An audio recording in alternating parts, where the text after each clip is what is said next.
Sopa de calabaza con aceite de cilantro. Ponemos calabaza, tomate, cebolla, pimiento rojo, una cabecita, ajos, aceite de oliva.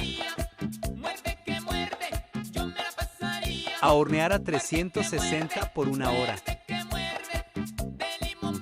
Después colocamos todo en el vaso de la licuadora.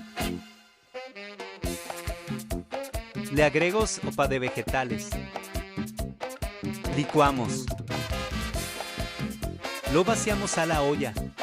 Le agrego más sopa. Sazonamos con pimienta y sal. Dejo que rompa hervor. Le agrego aceite de cilantro. Queso crema.